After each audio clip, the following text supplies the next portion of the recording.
আসসালামু আলাইকুম দর্শক বন্ধুরা, কেমন আছেন? আশা করি সবাই ভালো। আমরা প্রতিদিনকে নিয়ে আজকে হাজির হয়েছি রংপুর জেলায় একটি 2.4 বায়োগ্যাস প্ল্যান্ট নিয়ে।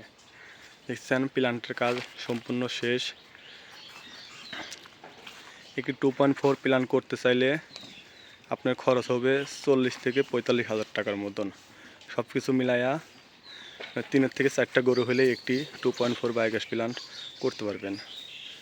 আপনারা যেখানে বায়োগ্যাস প্ল্যান্ট করবেন অবশ্যই সেলারে কূপ খনন করার চেষ্টা করবেন।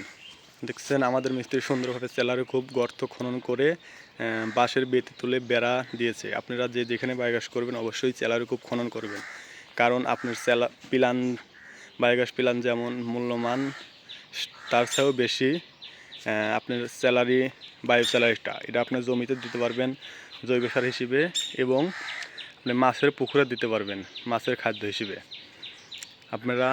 আমরা সারা বাংলাদেশে বায়োগ্যাস প্ল্যান্ট স্থাপন করে থাকি। আপনারা বায়োগ্যাস প্ল্যান্ট করতে চাইলে আমাদের সাথে যোগাযোগ করবেন। এটি প্রথম অবস্থায় গোবর দিবেন, এটি বলে হাইড্রোলিক্স চেম্বার। যতখানি গোবর সেত সমতুল্য পানি, মানে আপনাকে যদি ভালো করে বোঝাই, 1 কেজি গোবর হলে 1 কেজি পানি দিয়ে মিক্সন করে আপনার গোবরটা দিয়ে ভরতে হবে। ভরে তারপরে সেন্টার পাইপের ওখানে গ্যাস ডোম এর উপরে যে সেন্টার পাইপের ওখানে গেট বাল্ব লাগিয়ে লতা পাইপের সাহায্যে চুলায় যাবে। এই একটা 2.4 আপনার 2টা চুলা জ্বলবে। 7 থেকে 8 জন মানুষের রান্না 3 বেলা চলবে। আপনারা চাইলেই একটি ছোট সাইজের এবং 2.4 বায়োগ্যাস প্ল্যান্ট স্থাপন করতে পারবেন।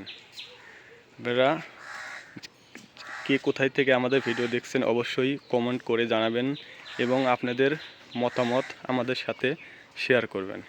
ধন্যবাদ। আসসালামু আলাইকুম।